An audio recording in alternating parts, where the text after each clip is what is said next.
നമസ്കാരം പ്രിയപ്പെട്ട മലയാളി വാർത്താ പ്രേക്ഷകരെ, മഴ മുന്നറിയിപ്പിൽ മാറ്റമുണ്ട്. ഉച്ചയ്ക്ക് ശേഷമുള്ള പുതുക്കിയ മഴ മുന്നറിയിപ്പ് എന്താണെന്ന് നോക്കാം. തെലങ്കാന മുതൽ കർണാടക തീരത്തിനടുത്തുള്ള മധ്യകിഴക്കൻ അറബിക്കടൽ വരെ സമുദ്രനിരപ്പിൽ നിന്ന് 1.5 കിലോമീറ്റർ മുതൽ 3.1 കിലോമീറ്റർ ഉയരത്തിൽ ഒരു ന്യൂനമർദ്ദപാത്തി രൂപപ്പെട്ടു. മധ്യ ഉത്തർപ്രദേശിന്റെ വടക്കൻ ഭാഗങ്ങൾക്ക് മുകളിലായി ന്യൂനമർദ്ദ മേഖല സ്ഥിതി ചെയ്യുന്നുണ്ട്. അടുത്ത 24 മണിക്കൂറിനുള്ളിൽ ഇത് ക്രമേണ ശക്തി കുറയാനാണ് സാധ്യത. ഗുജറാത്ത് തീരം മുതൽ മഹാരാഷ്ട്ര തീരം വരെയുള്ള തീരദേശ ന്യൂനമർദ്ദപാത്തി ദുർബലമായിരിക്കുകയാണ്. ജൂലൈ 10 മുതൽ ജൂലൈ 14 വരെയുള്ള തീയതികളിൽ കേരളം, മാഹി എന്നിവിടങ്ങളിൽ നേരിയ ഇടത്തരം മഴയ്ക്കും സാധ്യതയുണ്ട്. മാത്രമല്ല, ഇന്ന് കേരളത്തിൽ ഇടിമിന്നൽ കാറ്റോടുകൂടിയ ഒറ്റപ്പെട്ട ശക്തമായ മഴയ്ക്കും സാധ്യതയുണ്ട്. വരുന്ന ദിവസങ്ങളിൽ പത്തനംതിട്ട, കോട്ടയം, എറണാകുളം, ഇടുക്കി, മലപ്പുറം, കോഴിക്കോട്, വയനാട്, കണ്ണൂർ, കാസർഗോഡ് ജില്ലകളിൽ കേന്ദ്ര കാലാവസ്ഥാ വകുപ്പ് മഞ്ഞ അലർട്ട് പ്രഖ്യാപിച്ചിരിക്കുകയാണ്. ഇന്ന് ഒറ്റപ്പെട്ട ശക്തമായ മഴയ്ക്കുള്ള സാധ്യതയാണ് പ്രവചിക്കപ്പെട്ടിരിക്കുന്നത്.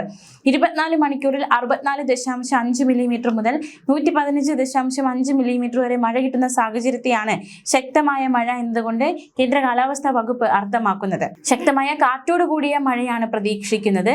മത്സ്യത്തൊഴിലാളി ജാഗ്രതാ നിർദ്ദേശമുണ്ട്. കേരള, കർണാടക, ലക്ഷദ്വീപ് തീരങ്ങളിൽ മത്സ്യബന്ധനത്തിന് പോകാൻ പാടില്ലെന്ന് കേന്ദ്ര കാലാവസ്ഥാ വകുപ്പ് അറിയിച്ചു. കേരള, കർണാടക, ലക്ഷദ്വീപ് തീരങ്ങളിൽ മണിക്കൂറിൽ 40 മുതൽ 50 കിലോമീറ്റർ വരെയും ചില അവസരങ്ങളിൽ മണിക്കൂറിൽ 60 കിലോമീറ്റർ വരെയും വേഗതയിൽ ശക്തമായ കാറ്റിന് മോശം കാലാവസ്ഥയ്ക്ക് സാധ്യതയുണ്ട്. മാത്രമല്ല, ഇന്ന് മധ്യ അറബിക്കടൽ, അതിനോട് ചേർന്ന വടക്കൻ അറബിക്കടൽ, സൊമാലിയ, ഒമാൻ തീരങ്ങൾ, അതിനോട് ചേർന്ന കടൽ പ്രദേശങ്ങൾ എന്നിവിടങ്ങളിൽ മണിക്കൂറിൽ 45 മുതൽ 55 കിലോമീറ്റർ വരെയും ചില അവസരങ്ങളിൽ 65 കിലോമീറ്റർ വരെ വേഗതയിൽ ശക്തമായ കാറ്റിന് മോശം കാലാവസ്ഥയ്ക്ക് സാധ്യതയുണ്ട്.